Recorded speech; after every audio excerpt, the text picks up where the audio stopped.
Selamat datang. Di video kali ini kita akan membahas tentang syarat-syarat menikah di Indonesia bagi warga negara India. Legal process of the marriage in Indonesia. Berikut adalah persyaratannya. Nah, untuk warga negara Indonesia sendiri, hal pertama yang kita harus lakukan adalah pergi ke ketua RT setempat untuk mendapatkan surat persetujuan orang tua atau N3. Lalu yang kedua adalah surat pengantar dari RW. Lalu yang ketiga adalah kita harus pergi ke kelurahan dengan membawa surat N3 yang kita dapat dari RT dan juga surat pengantar dari RW tersebut untuk mendapatkan surat N1, N2, dan N3. Kita juga harus membawa KTP, KK, akte, dan ijazah, dan juga foto berukuran 2x3 dan 3x4. Foto-foto ini akan digunakan di KUA. Lalu yang kedua, untuk warga negara asingnya yang kita harus bawa adalah yang pertama mereka harus menyiapkan singlehood letter dan affidavit. Affidavit ini berisi parents declaration, deklarasi orang tua yang menyatakan kalau anaknya ini masih bujang atau layak untuk menikah dan tidak ada kendala. Lalu yang kedua, birth certificate atau akte kelahiran. Lalu yang ketiga, ID card, kalau di India namanya Aadhaar card. Lalu pasport, lalu ration card. Kalau di Indonesia, ration card ini adalah kartu keluarga. Lalu kalau dia berstatus duda, bercerai atau meninggal, dia harus menunjukkan surat divorce decree or death certificate ya dari negaranya. Lalu yang ketujuh itu copy of visa yang masih berlaku. Lalu yang kedelapan harus membawa foto. Dan yang kesembilan NOC. NOC ini kita bakal dapat dari Indian Embassy yang ada di Indonesia. Nah, yang terpenting di sini adalah singlehood letter dan affidavit. Yang parents declaration itu kita harus mendapatkan stamp dari Ministry of External Affairs di Indianya. Jadi jangan lupa untuk dikasih tahu. Nah, setelah semua persyaratan dari WNA dan WNI-nya sudah terpenuhi, hal selanjutnya yang harus dilakukan adalah membuat NOC. NOC ini akan didapat dari Indian Embassy yang ada di Jakarta. Persyaratannya yang pertama adalah harus membawa kedua paspor dari si WNI dan WNA-nya, dan jangan lupa untuk membawa kopinya.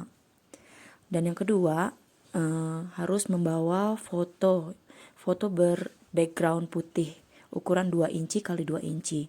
Lalu yang ketiga, bawa original singlehood dan parents declaration yang tadi, affidavit yang sudah mendapat stamp dari Ministry of External Affairs. Lalu yang keempat, kita harus mengisi form. Formnya akan kita dapat dari Indian Embassy yang ada di Jakarta itu.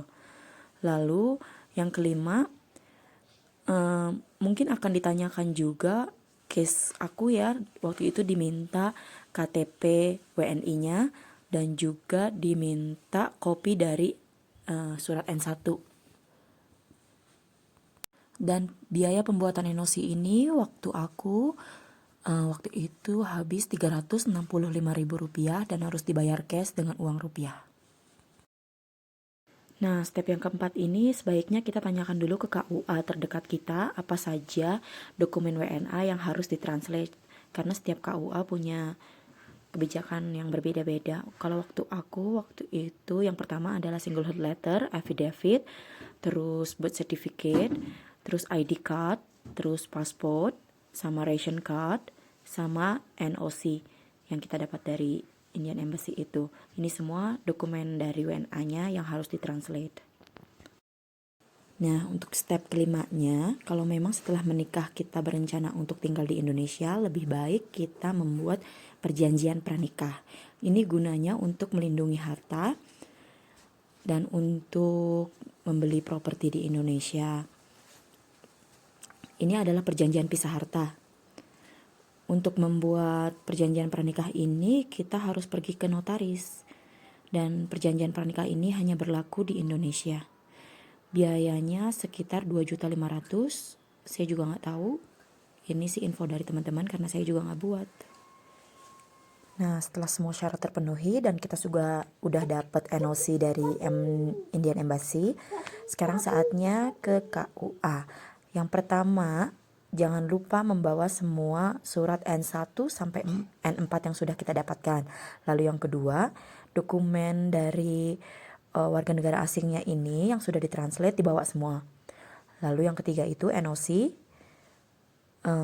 Lalu kalau kita membuat tadi perjanjian pranikah, kita harus bawa itu juga. Dan selesai deh, tinggal nikah. Kalau nikah di KUA itu gratis, tapi kalau kita melakukan pernikahan seperti di rumah itu ada biayanya. Saat itu biayanya 600.000. Nah, setelah pernikahan selesai, ternyata masih banyak loh yang harus dilakukan. Hal pertama yang harus dilakukan adalah melegalisasi buku nikah. Kemana aja? Ada ke 4 tempat. Yang pertama ke KUA-nya sendiri, kita harus mendapat legalisasi.